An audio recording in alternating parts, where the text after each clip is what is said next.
السلام عليكم حبيباتي، نتمنىكم كلكم تكونوا بخير وعلى خير. اليوم ان شاء الله بغيت نشارك معكم هاد البسبوسه كتجي لذيذه بزاف، بسبوسه بالشكلاط. من اروع ما يكون، سهله وبسيطه بزاف، تقدموها للضيوف ديالكم اولا توجدوها لوليداتكم في الكوتي. سهله وزوينه بزاف. الى عجبكم الفيديو دعموه باللايكات ديالكم وبارطاجوا الفيديو مع الاصدقاء ديالكم. تلقاو مع المقادير وطريقه التحضير وفرجه ممتعه. بالنسبه للمقادير، هنا غادي نحتاج الكاس ديال المولينكس. الا بغيتو ديروا حتى بالفويه ماشي مشكل. هنا غادي نحتاج 4 ديال البيضات. غادي نزيد عليهم واحد كاس يعني قل صبع ديال السكر. وغادي نزيد واحد ساشي ديال الفاني. غادي نخدمهم مع بعضياتهم مزيان. هاد البسبوسه هذه بالشكلاط كتجي من اسهل ما يكون، يعني تقريبا كلشي كنديروه في الخلاط، كنبقاو يعني كنمشيو درجه بدرجه، ولكن كلشي كنديروه تما سهل سهل سهل بزاف وبسيط. انا خدمت مولينكس، تقدروا نتوما تخدموا بالباطور، تقدروا تخدموا غير بالفويه الا بغيتو، ماشي مشكل. هاد البسبوسه هذه راها سهله بزاف. انا غير فقط بغيت نسهل عليا الخدمه وبغيت نديرها في المولينكس. قلت غادي نحيد عليا الماعن شي شويه. صافي غادي نخلي البيض والسكر والفاني كيخدموا مع بعضياتهم. من بعد غادي نزيد واحد الكاس يعني قل صبع ديال، حيت انا هذا نتوما تعبروا بكاس ديال العنبه، ولكن انا هذا الكاس يعني اكثر من ديال العنبه بواحد شويه، يعني فايتو بواحد الصبيع. غادي نزيد من بعد ياغورت ديال الشكلاط. الا ما كانش عندكم غادي ديروا ياغورت طبيعي اولا بالفاني ماشي مشكل. تقدروا تعوضوه حتى كاس ديال الحليب الا ما كانش متوفر عندكم. صافي غادي نزيد هنايا واحد 2 ديال المعالق ديال الكاكاو. نتوما الا كان عندكم ساشيات غادي ديروا 2. انا درت الاولى ومن بعد غادي نزيد الثانيه. نغربلها مزيان. انا عندي هنا الكاكاو كيكون فيه شي كويرات، ضروري كنغربلو قبل ما نديرو. صافي من بعد غادي نخدم الكل مع بعضياته. ضروري نخلي هاد العناصر يندمجوا عليا مع بعضياتهم. كما كتشوفوا كنخلي الكاكاو والبيض كيتخدموا مزيان مع بعضياتهم. هاد البسبوسه هذه سهله وبسيطه، يعني ما كتمرجي حتى في شي حاجه، كلشي كديريه في المولينكس. من بعد هنايا غادي نزيد هاد قهوه بحال هكذا معصره. كتجي واحد المذاق زوين، كتعطي واحد المذاق غزال للبسبوسه ديالتنا. كتجي منسمه بالقهوه، المذاق ديال القهوه والشكلاط كتجي روعه بزاف. نتوما الا ما كنتوش كتفضلوها تقدروا تكتفوا بكاس ديال الحليب فقط، يعني كيكون كافي. صافي هنايا من بعد غادي نزيد خميره ديال الحلوى من قيمه 16 غرام.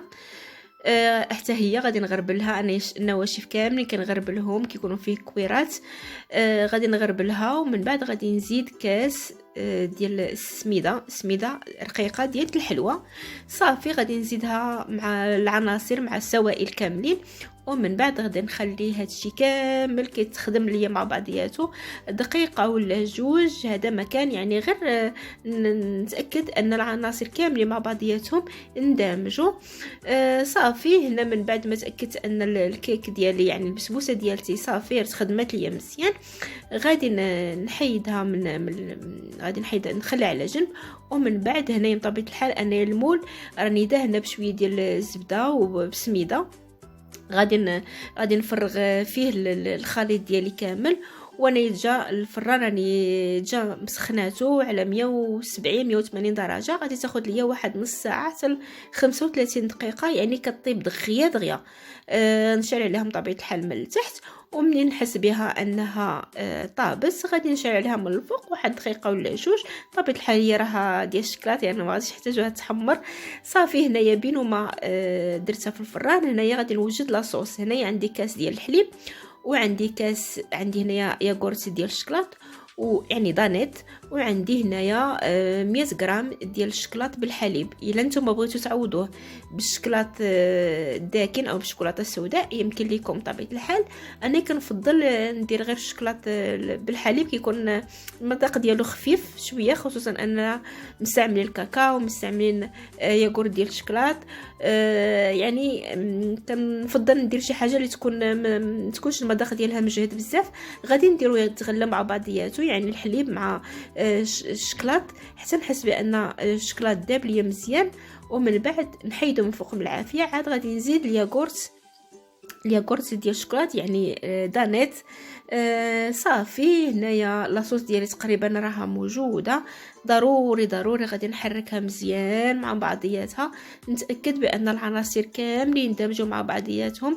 هذه المرحله راها مهمه باش الشوكولات ما يبقاش ليا مكركب ولا يبقى ليا ما دايبش ليا مزيان مع السوائل. هنايا باش نتاكد مزيان غادي نخدمها شويه بالفويه، واحد شويه بحال هكذا، نتاكد مزيان ان العناصر كامله مع بعضياتهم. غير بينما البسبوسه خرجت ليا من الفران، ضروري ان فوا كتخرج من الفران كنشدها غادي نقطعها. هي اول حاجه غادي نقطعها على شكل مربعات، يعني القياس اللي بغيتو نتوما. صافي من بعد غادي نسقيها. ضروري خاص هذيك لاصوص تمشي ليا للداخل ديال البسبوسه ديالتي وتشرب ليا مزيان. غادي نديرها مربعات، يعني متوسطه الحجم كما راكم تشوفوا. يعني بسبوسه من ابسط ما يكون، يتعلموا فيها كاع البنيات اللي يلاه اول مره كيدخلوا للمطبخ، وكتجي سهله وبسيطه وشي حاجه اللي ما تحشمكش مع الضيوف ديالك نهائيا. وليداتك غادي يحماقوا عليها ودائما غادي يبغيوك ديريها ليهم. صافي هنايا غادي نفرغ هذيك لاصوص اللي وجدنا، نفرغها على الكيك ديالي، يعني على البسبوسه ديالتي كامله بحال هكا. ومن بعد غادي نخليها ندخلها الثلاجه ولا نخليها غير على برا، نخليها كتشرب ليا مزيان هاد لاصوص كامله. يعني شحال ما خليتها غادي يكون مزيان. كل ما خليتها اكثر كل ما بردات، كل ما ولات هشيشه ولذيذه بزاف وكتذوب في الفم. غادي نخليها ساعتين 3 سوايع، تقدروا تخلوها تبات كاع ماشي مشكل.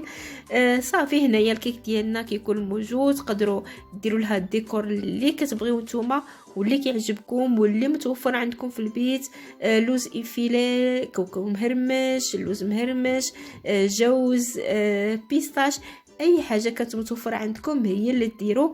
يعني ما تكلفوش على راسكم حتى في شي حاجه. انا هنايا كمتوفر عندي الجوز، ففضلت اني نزوق به البسبوسه ديالتي. يعني كيجي كيعطي واحد المنظر زوين، وكتجي المنظر ديالها غزال والمذاق ديالها اروع من طبيعه الحال. البسبوسه ديالتنا كتكون بحال هكذا جاهزه وكتجي زوينه بزاف والرائعه بزاف في المذاق ديالها، بالمذاق ديال الشكلاط والقهوه. كتجي من ابسط ما يكون، من اروع ما يكون. والضيوف ديالكم اكيد غادي يحمقوا عليها وغادي يطلبوا لكم الوصفه. نتمنىكم تجربوها وخلوا لي الراي ديالكم في التعاليق، لانها فعلا واحد الوصفه اللي كتستحق تجربه. كنتمنىكم تجربوها وتقولوا لي رايكم فيها، لان صراحه بسبوسه من ابسط ما يكون وكتستحق تجربه وما فيها حتى شي اشكال نهائيا. تقدروا كاع البنيات اللي اول مره كيدخل المطبخ يبغوا يتعلموا في هاد، يديروا شي بسبوسه يتعلموا في هاد البسبوسه هذه، لانها كتجي روعه بزاف وكتجي من ابسط ما يكون. والمذاق ديالها يا سلام، شي حاجه ما كتحشمكمش نهائيا مع الضيوف ديالكم. وليداتكم اكيد غادي يحمقوا عليها. هنايا ضروري غادي نحاول نحل معكم حيده، نذوق معكم شي وحيده، لانها صراحه زوينه بزاف ونتمنىكم تجربوها. كتجي من ابسط ما يكون. غادي نحاول نذوقوها نشوفوا كيفاش كتجي. ضروري كما كتشوفوا كتجي هشيشه بزاف وشبعانه شكلاط، والمذاق ديالها رائع بزاف. كتجي مشربه، كل ما خليتوها اكثر كتجي زوينه وكتجي رائعه بزاف. الى عجبكم الفيديو من طبيعه الحال دعموه باللايكات ديالكم، والناس اللي كيشوفوا القناه مرحبا بكم، الف مرحبا. شاركوا في القناه وفعلوا الجرس بوصلكم كل جديد، وبارطاجيو الفيديو مع الاصدقاء ديالكم. كما كتشوفوا هنايا الكيك ديالنا من الداخل كيفاش كيجي هشيش بزاف ورائع بزاف، ومذاق ديالو خطير. يا سلام، شي حاجه من افضل ما يكون. يمكن لكم توجدي للضيوف ديالك. نتمنى يكون الفيديو عجبكم. نتلاقاو مع فيديو جديد ان شاء الله. السلام عليكم.